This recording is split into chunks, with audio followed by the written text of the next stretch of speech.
Welcome, everybody. You're watching MEDtalkx. This is a regular show that's been broadcasted live on YouTube. Today's quite a different show to our usual health and well-being topics, but certainly it does touch home about the importance of laughter and humor given the current circumstances. So I'm going to let Fahim introduce our special guest today. Thank you so much, Mehran. My name's Fahim. For all our regular listeners and viewers, we have Eshaan Akbar in the house this evening. Hello. Hi, Eshaan. Hello, Eshaan. It's been a real long-term ambition of ours to get you on the show. Eshaan, for those of you who are unfamiliar with his work, although where have you been for the last few weeks, months and years, is a stand-up comedian who came to prominence, obviously, with Mock the Week, along other things, and obviously was a banker in a former life and so on, but is a stand-up comedian at present and also writer, author as well. Sounds like a polymath in many ways. Eshaan, would you agree you're a polymath? I should have got you to write my biodatas. Really, I should have got you to sell me to all these potential women. Otherwise, I wouldn't be alone right now, would I?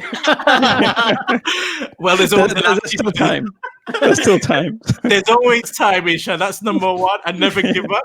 And you need to know the auntie network, Eshaan. So I can help you. Yeah. The thing is, I always got on very well with the aunties, but they never really wanted their daughters anywhere near me. So make of that what you will. It's a very superficial market, the Asian marriage. I'm a good-looking guy. Come on, Fahim. What do you mean by that? Well, we're spitting images, aren't we? Just about, yeah. So I wanted to talk first about your dual heritage, Eshaan, if you don't mind. I know you've talked about this at length, but it's important and it's a good idea. It's a good place to start, really. You have a Bangladeshi and a Pakistani heritage, and you brought that out so well in your Mock the Week monologue. So tell us a little bit about how that is. Yeah, so pretty much my mum was from Bangladesh.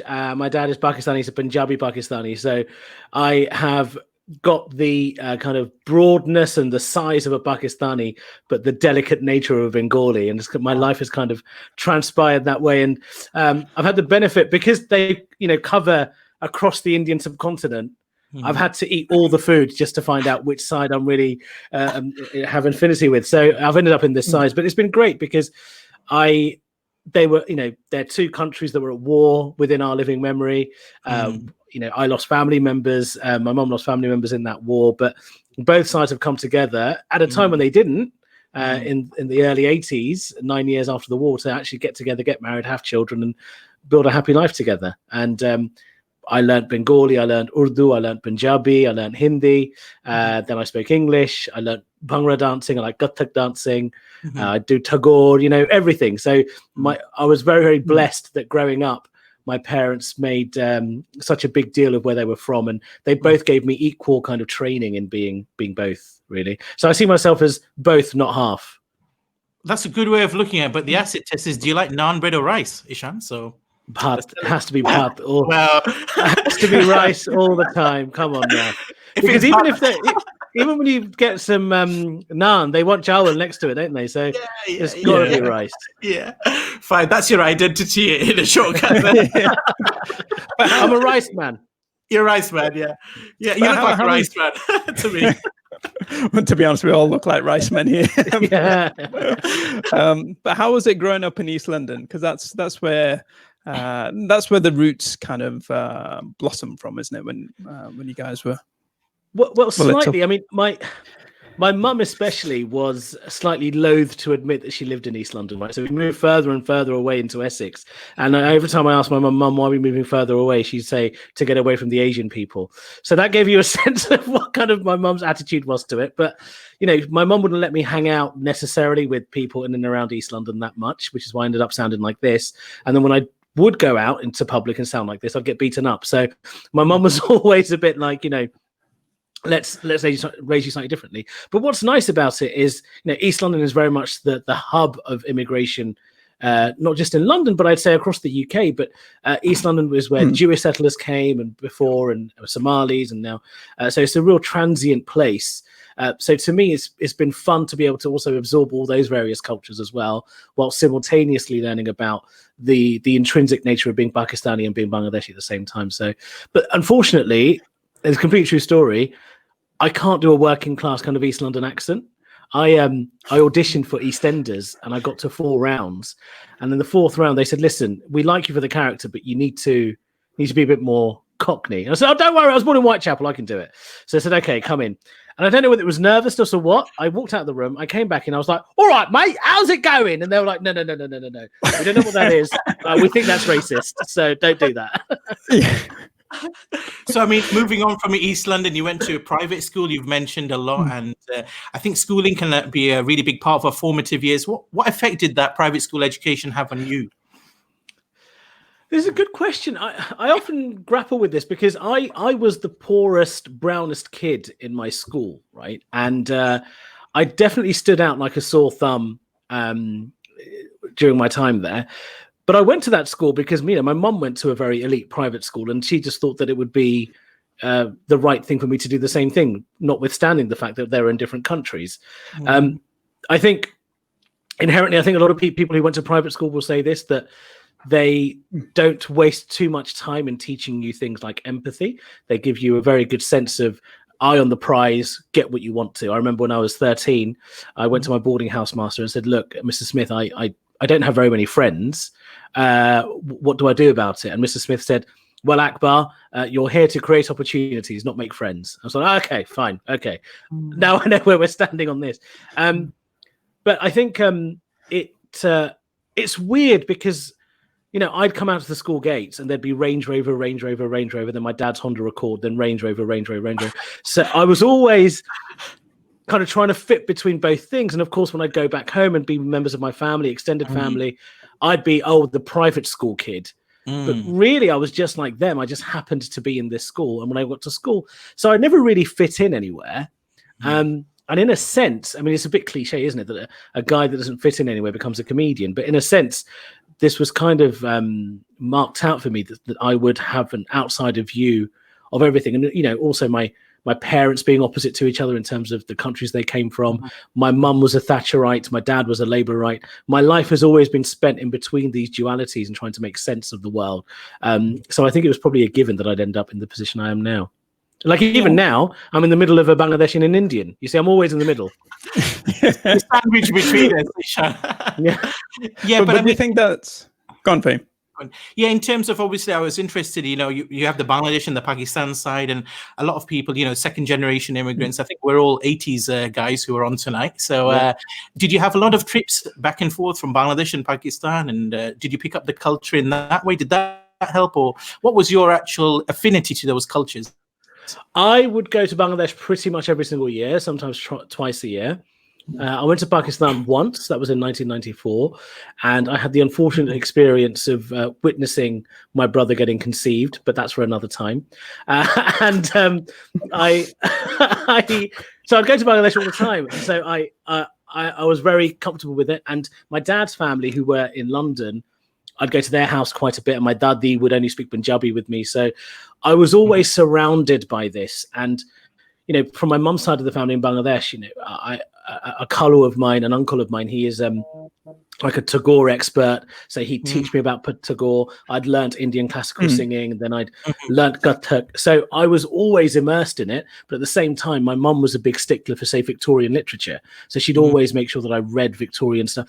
I was just a complete mess. It wasn't a surprise that by 13 I had no friends, right? Because I was quoting Bronte and Tagore at the same time, whilst also trying to be a rude boy and MC. It doesn't work. It doesn't work.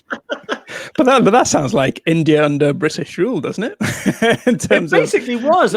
My mum, bless her, she was. Let's just say she wasn't too dismayed by the actions of the colonialists. I think she did all right.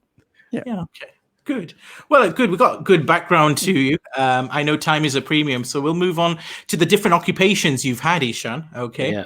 Obviously, the banker. That must have been a popular time for you. Well, the thing is, my and go on, Femi. Sorry, you froze. Yeah, no, you were saying, you were saying about the banking.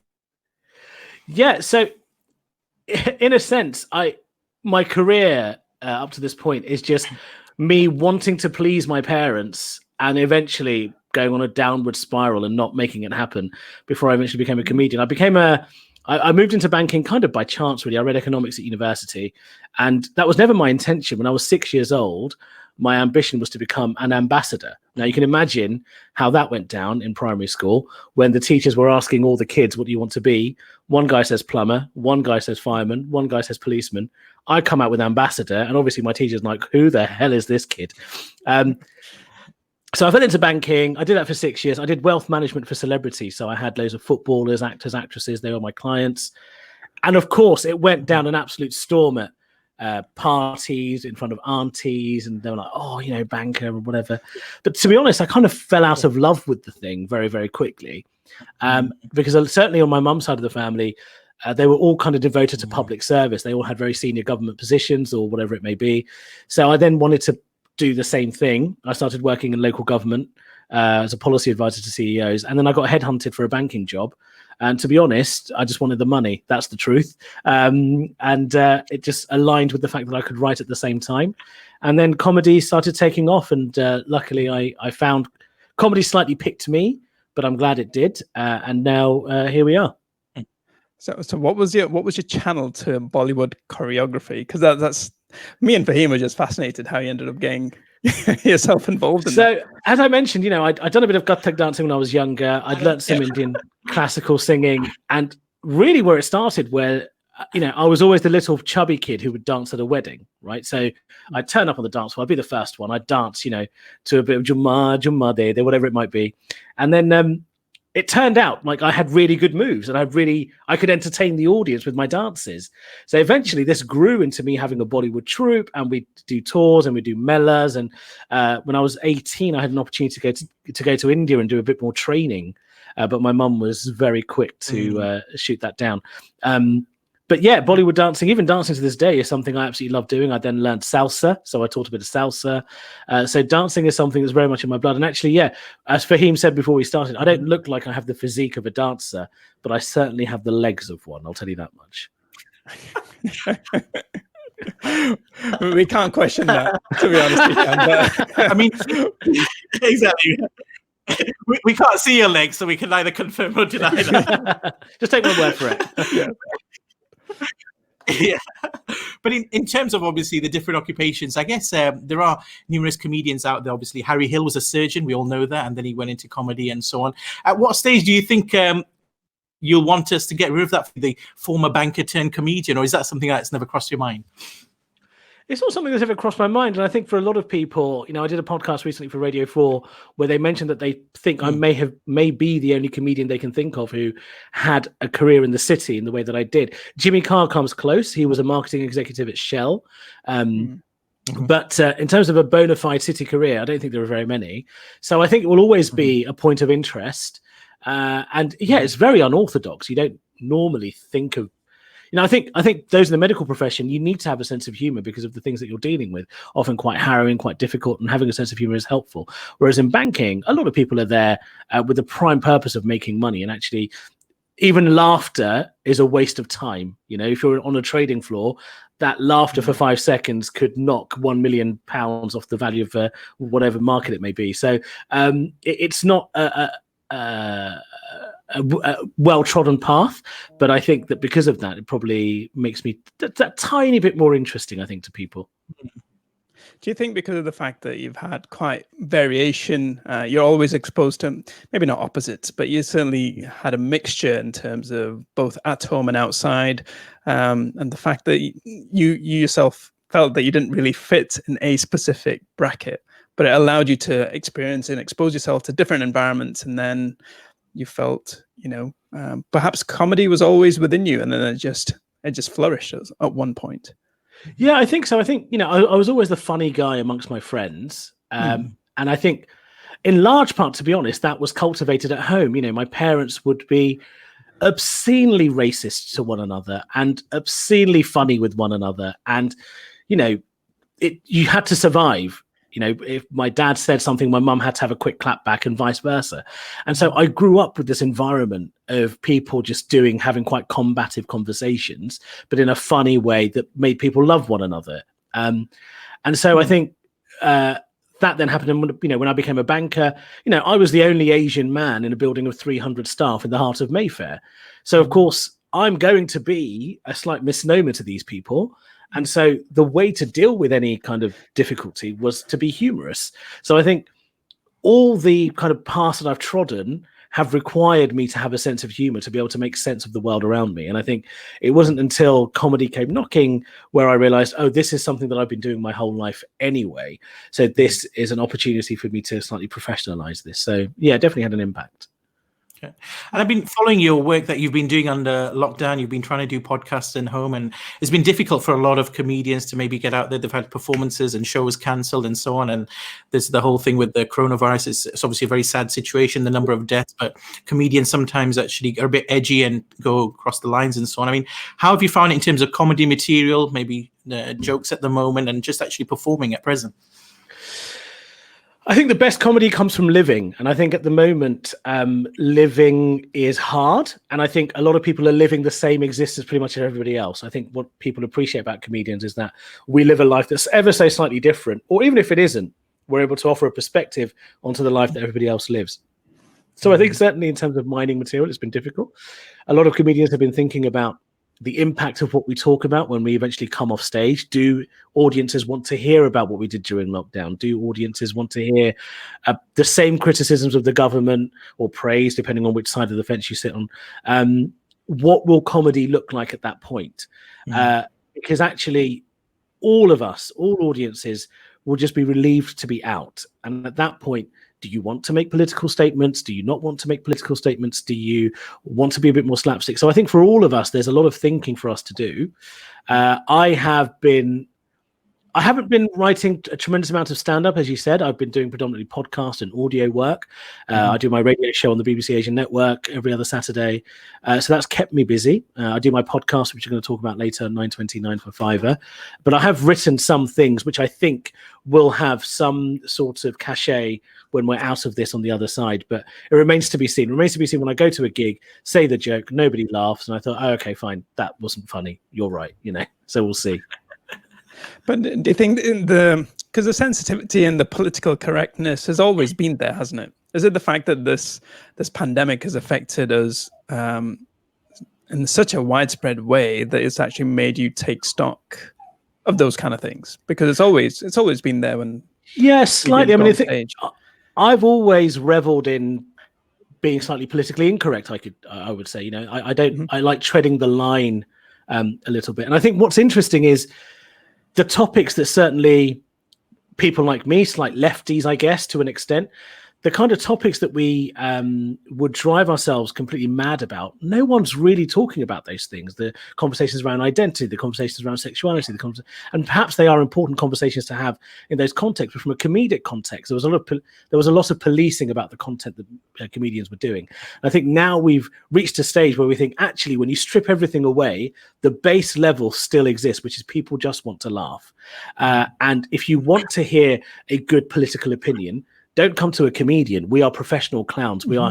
Our intention is to be comedic. And I think my hope, and some people will disagree with me, my hope is that after we come out of this, we appreciate comedians for that job, to just be comedians, as opposed to being political or philosophical commentators on the state of the world, because that places too much of a burden, I think, on us and it might be because our politicians are doing such a bad job of it, but actually, I'd like to see us kind of be able to come out of this and say, "Hey, comedians, just be funny. That's what we want from you."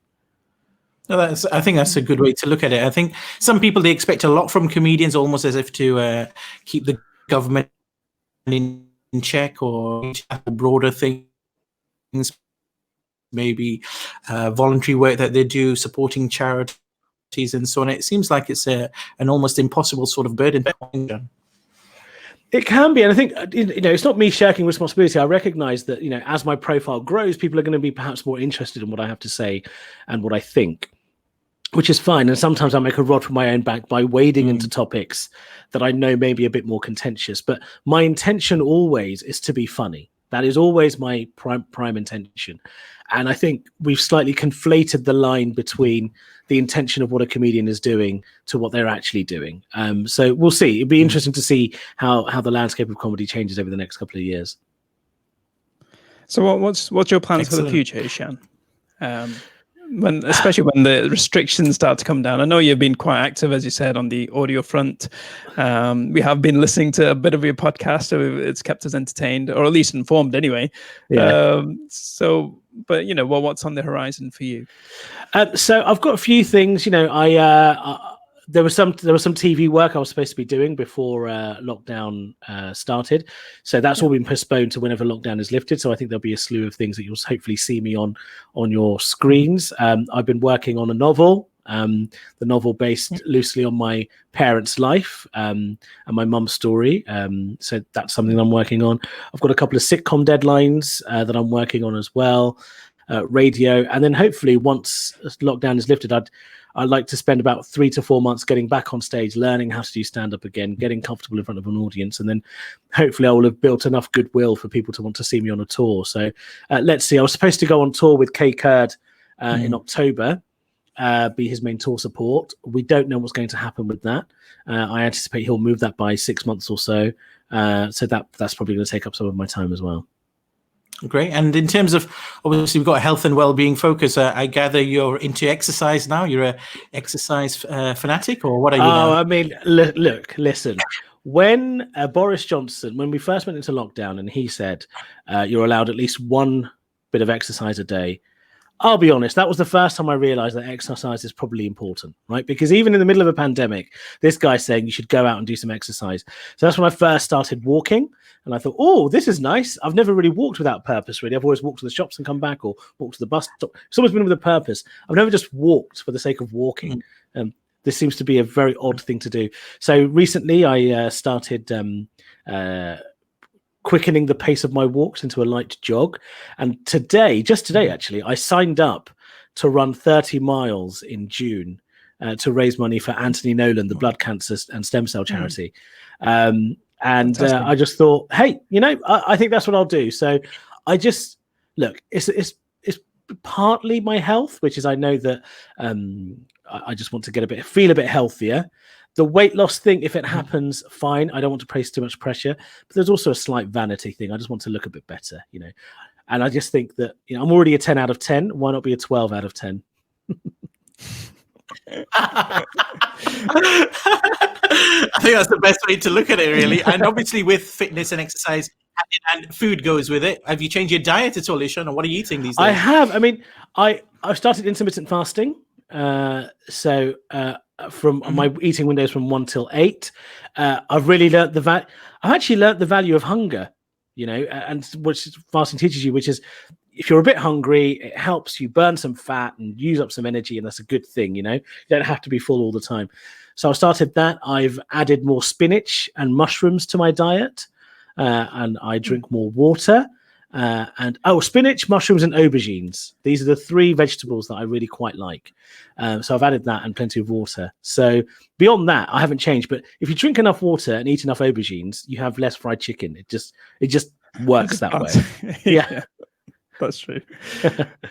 But that's the thing. It's everyone's using fresh items now. It's just, and they're trying different things. They're putting on their Instagram or Snapchat or any other kind of media platform.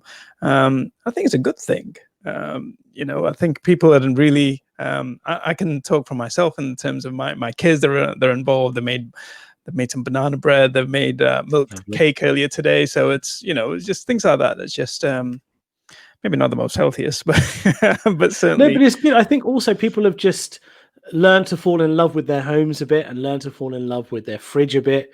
I think there's less waste probably now. People are more willing to use up the food that they've got because they don't really want to go out shopping. They don't know if anyone's going to be covered properly.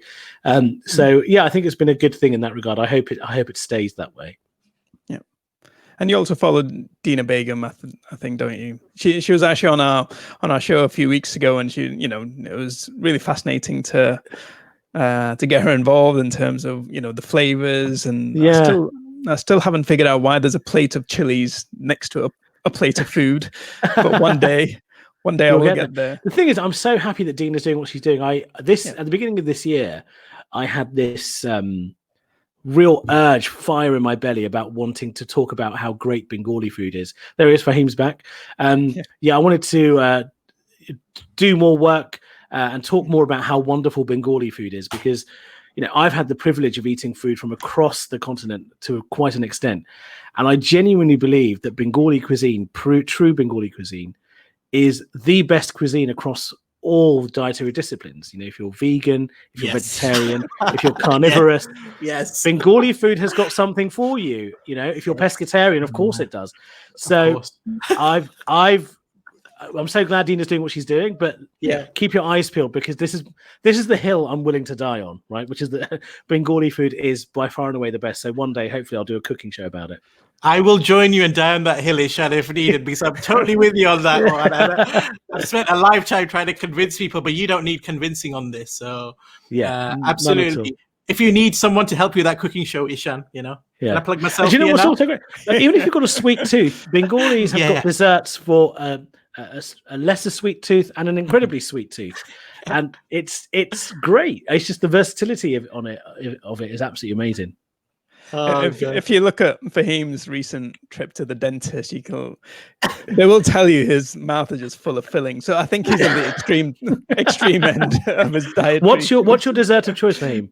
I think it's got to be Comilla rasmalai. You'll know the Comilla one. Yes, you'll know that. That's a specific type of rasmalai. Yeah. So what's the difference? It's smaller, isn't it? Smaller, sweeter, very sweeter and thicker. It's a bit thicker. Yeah, thicker, and only available in a certain part of Bangladesh all the time. You can't get it everywhere. No, you won't get it. Comilla rasmalai is delicious. That is delicious. Is your family from Comilla?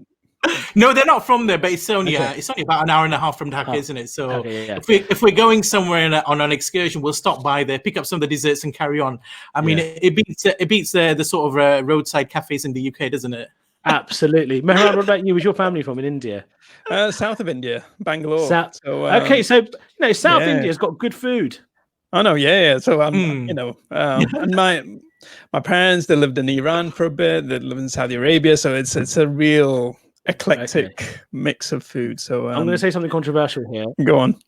You might have some Middle Eastern viewers. Please stop putting pomegranates in your rice. Please stop putting pomegranates.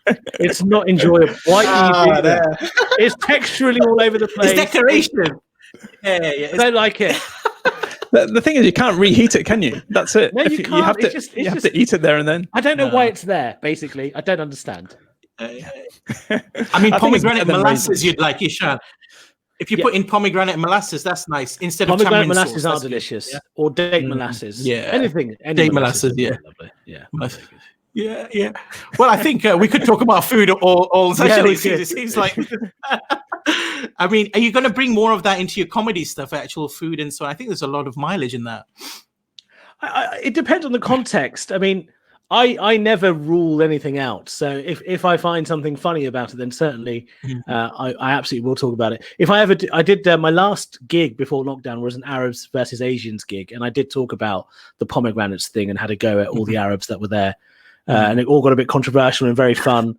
But if needs be, I will definitely. I'm always happy to criticize the Arabs for their food. And in terms of, I was reading a lot of people have been talking about food and people using that as a form of appropriation culturally in terms of taking that from a culture but not the rest of the culture. I mean, have you got any thoughts on that, Eshaan? My cultural appropriation is something that it doesn't bother me as much as I think people think it should bother me, because the world has become more globalized. Our relationships are getting more mixed and things are going to get more enmeshed. And actually, to me, if a Bangladeshi thing can influence something to a great extent, that's great. Otherwise, you might not have known anything about this thing in the first place. Sure. Now, the people who want to learn a bit more about it, I think they will. But to expect that the rest of society is going to just be like, oh, so this Rui Mach taco. Now, tell me about it. Where if it tastes nice, just eat it and enjoy it. I don't think you've got to prove a political point by the food you're eating. Personally, that's my view. Oh no, I think that's good. But I think there's a lot of assimilation, isn't there? And I think because of the fact that everyone's a lot more connected, whether through the internet or social media, or even though someone's thousands of miles away, they're just away from a telephone call or any. Yeah. Do you know? I mean, that assimilation extends. I remember my mum once made, this was absolutely genius from her. because my mum was Bengali, she would get a lot of criticism from her Pakistani side of the family. It was just one of those things that I grew up with, right? So my mum Bengalis also make absolutely unbelievable biryani. And there's one biryani they make, which is called kachi biryani. And it's basically half-cooked rice and half-cooked meat cooked together, and the flavors intensify, and it's absolutely delicious, right? I know. So my mum would make kachi biryani, and of course, the Pakistani side of the family would be like, what is this? This is not biryani. Yeah. So my mum got angry, and the next time she made it, all she did was put some food coloring on the rice. So it was like different colors of the rice. So they were happy that it looked Pakistani, and I was happy because it was kachi. Yeah. So I had this kachi Pakistani biryani thing, and I was like, "This is great." You know, no one needs to complain about this. Yeah, it's normally that green or red food coloring they put on top. A bit of green and red, whatever, and they felt like, "Oh, this is." And I think the top layer of rice, was the longer basmati because that's what Pakistanis like. Yeah, and the base layer of rice was a slightly shorter grain rice that Bengalis like. So it was just so much rice, but it was so good. But where's the fried onions, though, man? Well, you see, you don't really get fried onions in a kachi. You might get an egg in there, though. You might get an egg. Oh, really? Yeah. All right. Yeah. Okay. Good. Well, I think we've covered a lot of topics for the first half. We generally have a break, so I think we can mull over that, and we hope to come back in a few minutes' time for the second half with Eshaan Akbar, where we've got so much more to talk about. Join us straight after the break.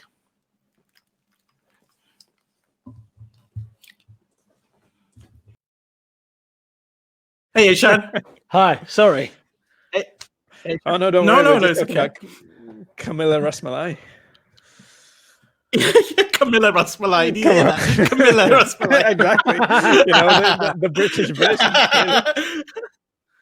Yeah, I know. We've got a royalist amongst you, Eshaan. I don't know how left-wingers feel about that. We've got a royalist. No, I like it. Great. Okay. Welcome back to the show, everyone. We are with Eshaan Akbar, the stand-up comedian. I'm Fahim Shakur, and I'm with our regular co-host, Mehran Javid. We've had a whirlwind entertaining last half hour. Into the second part of the program, Eshaan, we want to dive straight into comedy now, in a big way now. So obviously, laughter is a big part of well-being. There are laughter therapies that people have maybe heard of and things. And where do you fit in terms of comedy as a form of making you calm, others calm, and relaxation? I think it's absolutely vital, and I think it's of no surprise that despite us going into lockdown, comedy programs are still getting made on TV, albeit from a distance, because at times of trouble and strife, you need comedy to kind of lift you out of it.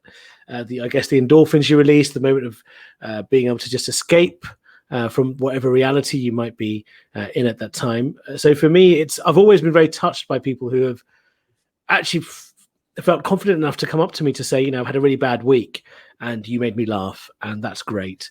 I've had people. I remember I wanted a joke. I was at a show, and a lady came up to me after the gig who told me that she was on the Parsons Green train, the one that had an attempted bombing on it. And she said to me, "You're the first person who's made me laugh about it." And up to this point, I knew I was beginning to get some really negative thoughts about this thing.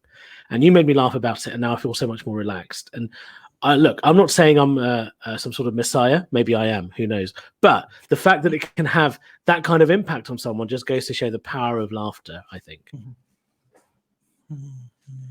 Yeah, no, because I think people sometimes, and it's difficult, isn't it? You can't make a blanket judgment on the purpose of laughter, because there are some people going through a lot of difficulty, and for them, laughter feels not a mockery, but certainly it feels as though they shouldn't be in that frame of mind, because there's something serious, something that's hurting them deep to the core, and there's still unfinished business. So it's there's clearly a place for it. I think we clearly recognize it, but it's as you said, you don't go to a comedy club for something very serious.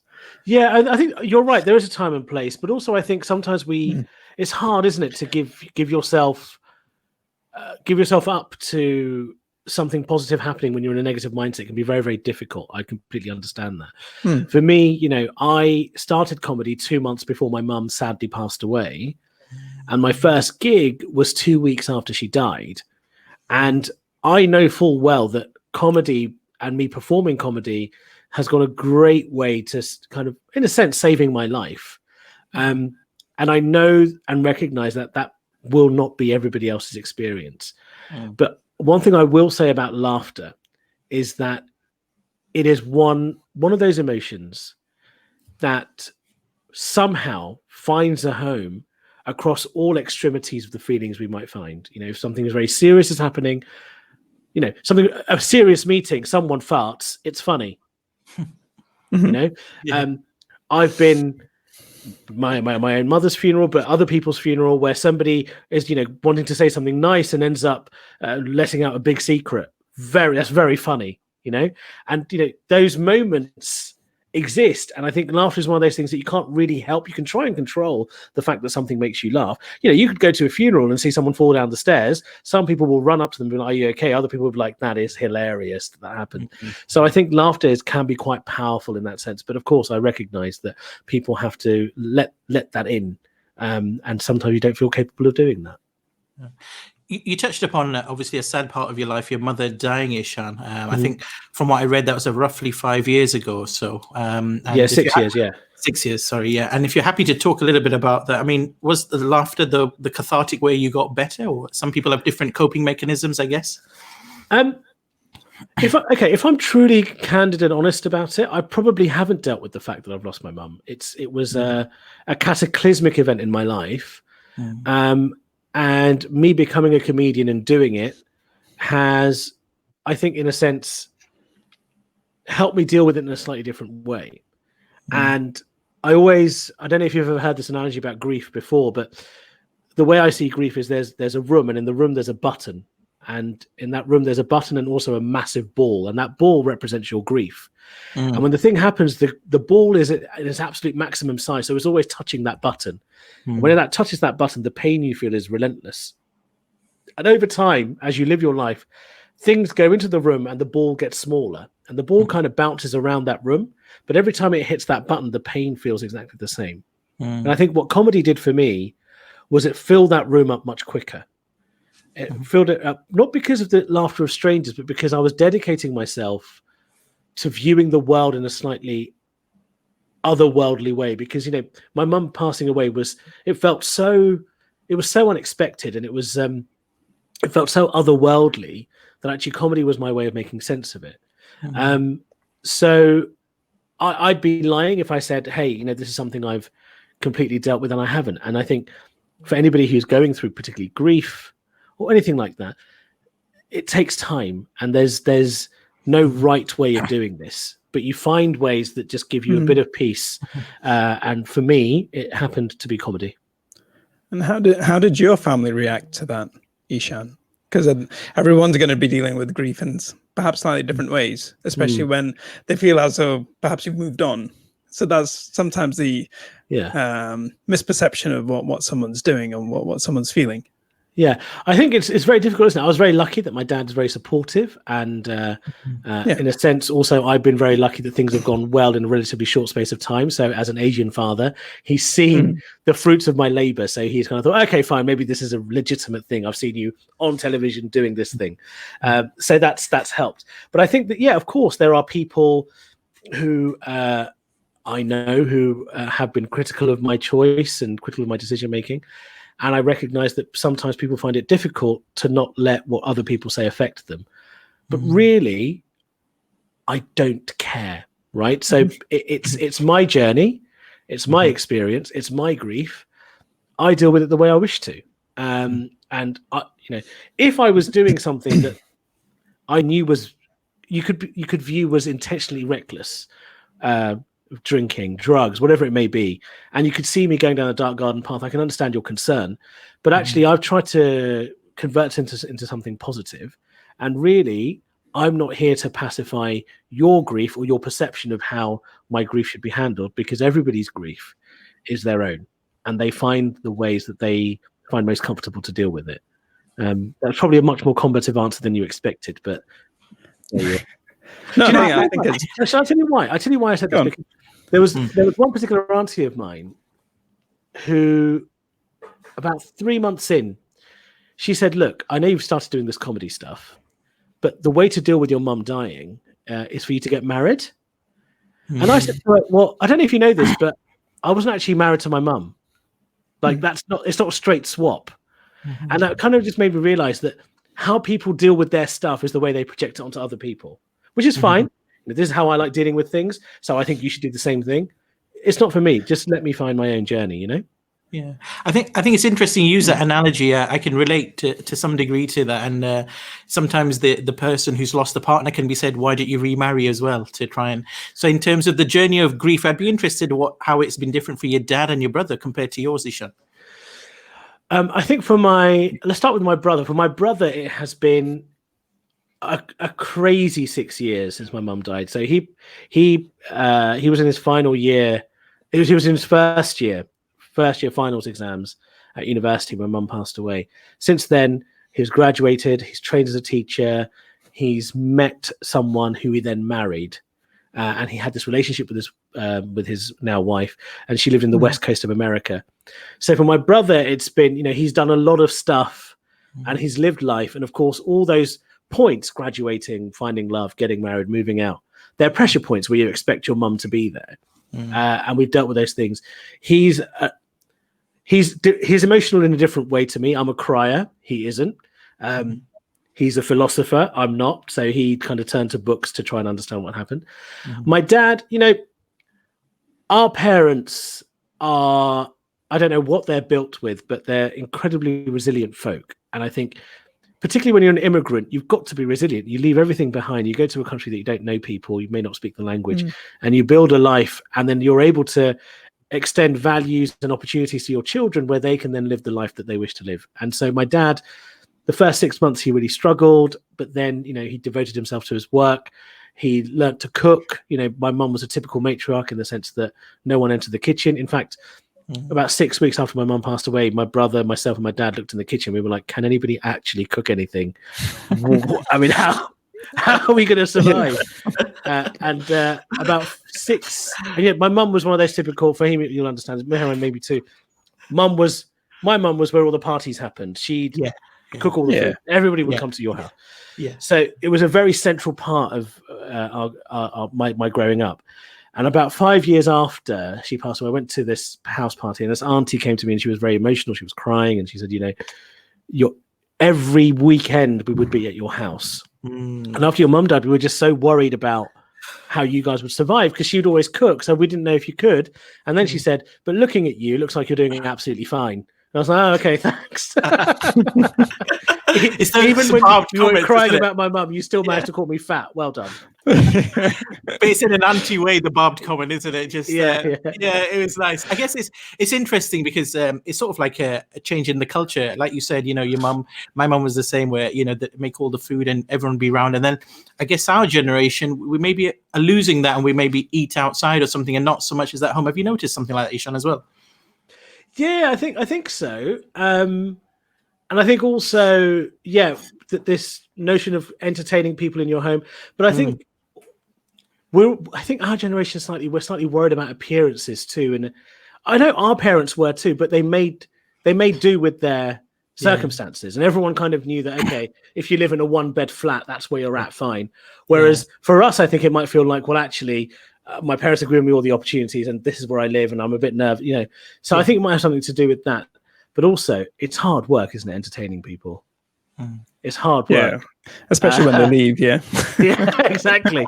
And so, because we've always been the ones who've had to do the tidying up afterwards, we're kind of, when our parents entertain people, we're kind of like, actually, we don't want to do that for ourselves. But it may be like a cultural thing as well. That's how you show your hospitality and your kindness, is by doing that level.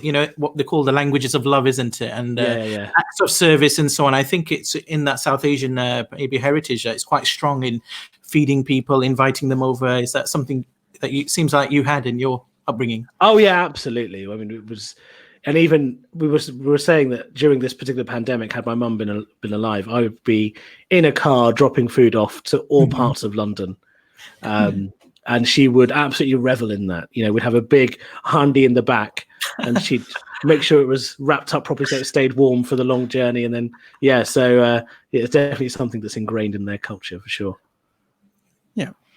But then that's where the community, perhaps a change isn't necessarily a bad thing. I think every generation there will be some difference, but how they acknowledge their community, how they acknowledge their social setting is quite different as the generations go.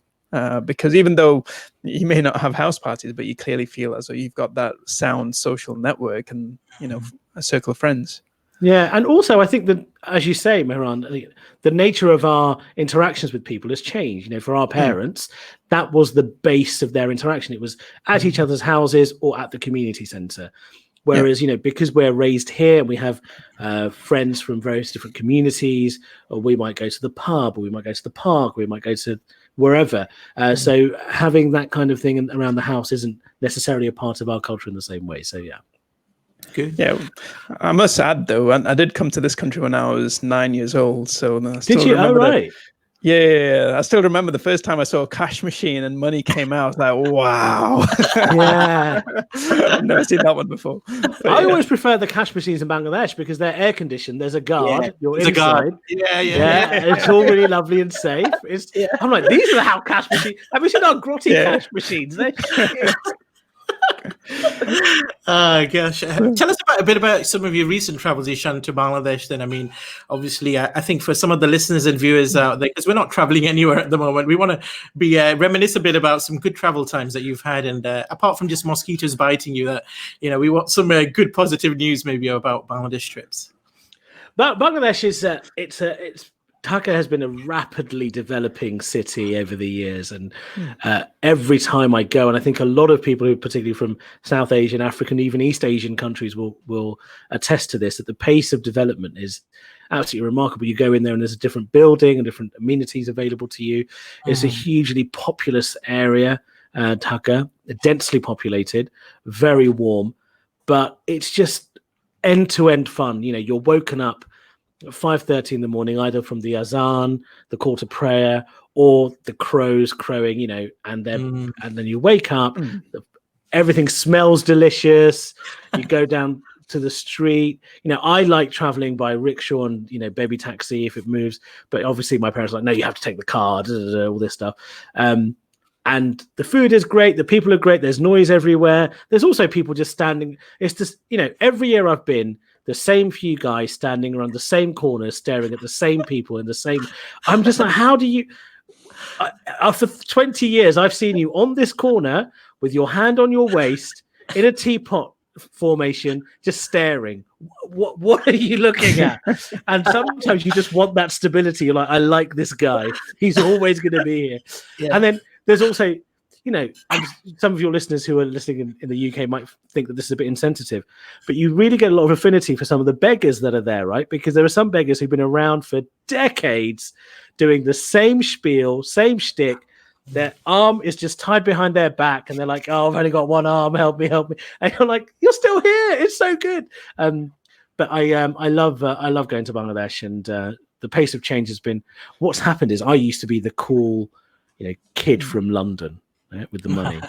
Now those guys have got so much money. I go there, they talk about restaurants in London I haven't been to, and I'm just like, oh my God, what's happened?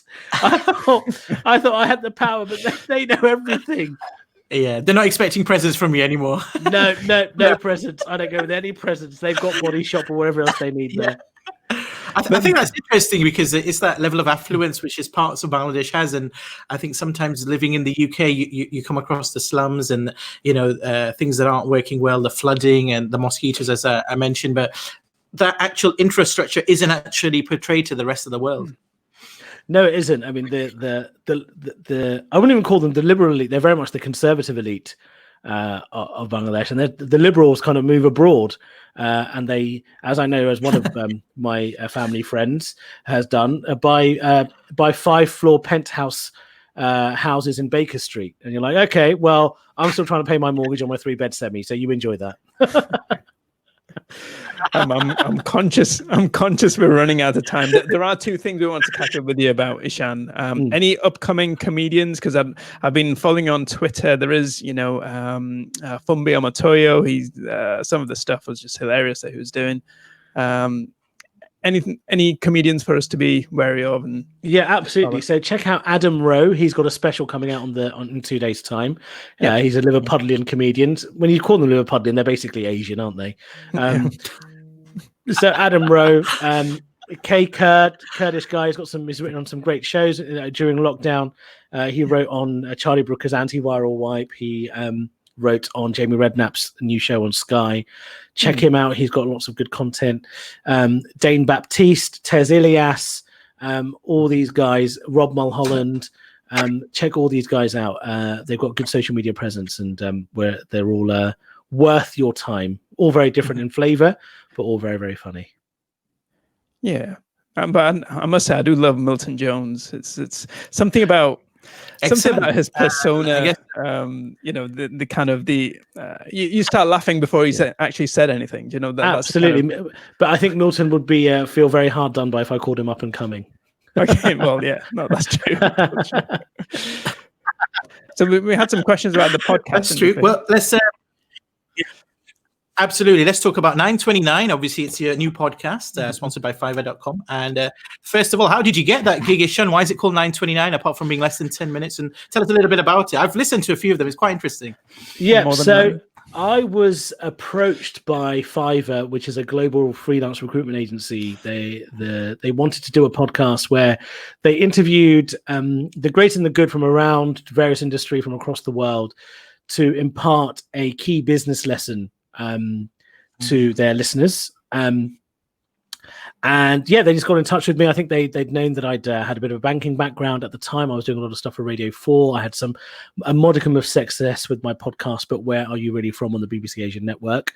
So they asked for me to do it, and it's been great. I've spoken to some absolutely remarkable people. Madeline Nelson, who is Wyclef Jean's agent. I spoke to Jessie Burton, who's the author of The Miniaturist, which then became a film and BBC drama, I think. I've spoken to chief marketing officers of various companies, all sorts of people in brilliant positions who are just taking 10 minutes out of their day to just tell you something very important that you ought to know about how to run a business. Because I think, especially at a time like this, when people are worried about what's going to happen afterwards, hearing from people who are going through it and have done in the past, maybe not the same thing, but similar challenges, and give you their wisdom for free, just on a podcast, I think it's a great thing. And it's 929 because there's a bit of speculation about this. Some people have said it's a birthday.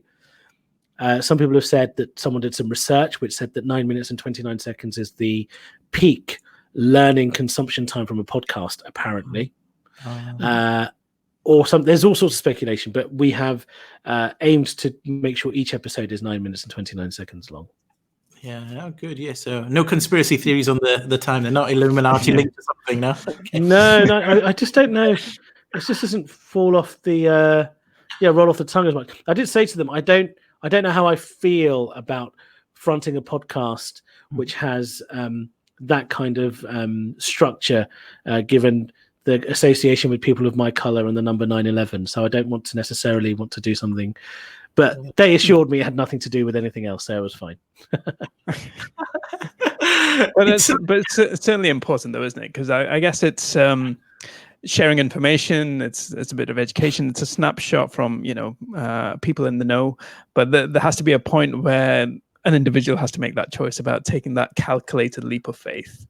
But getting obviously the guidance and everything beforehand. Yeah, absolutely. Ultimately, we can give you the information as to what you do with it that really, really matters.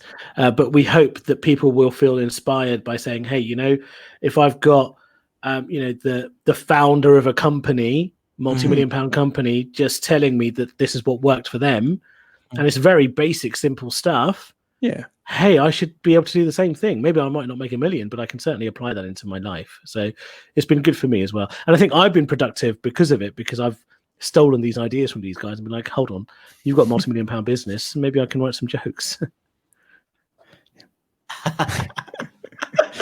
Great. That's up, Eshaan. We want to thank you so much for coming and joining us tonight. It's really just breezed by, hasn't it, the hour? So thank you so much. And you did mention the book. We'd love to have you on, I think, maybe to speak about the book another time, if you're happy. Absolutely. I'd love to come back and chat to you guys. And also get to know you better, my long lost brother. Yes, well, do you remember? Obviously, we started interaction. I think you were in Lancaster, and I said you should come round for dinner, which is a very genuine offer. Yeah. You're in Preston, right? Yeah, exactly. So obviously that offer is still wide open once the lockdown's over. We're back to normality. The dinner's on me. Nice Bangladeshi cuisine for you, Eshaan. Fantastic. As long as it's Comilla rasmalai, I'm in. Oh, that's hard to do. You know that. No, but it's been great for you to share your time, and we've learned something, and you've got 2 new subscribers as well to your podcast. So it's great, fantastic. Thank you very much, guys. Cool. Thank you so much, Eshaan. Have a good evening, and thanks again. Yep. No worries. Thank you very much. Bye bye.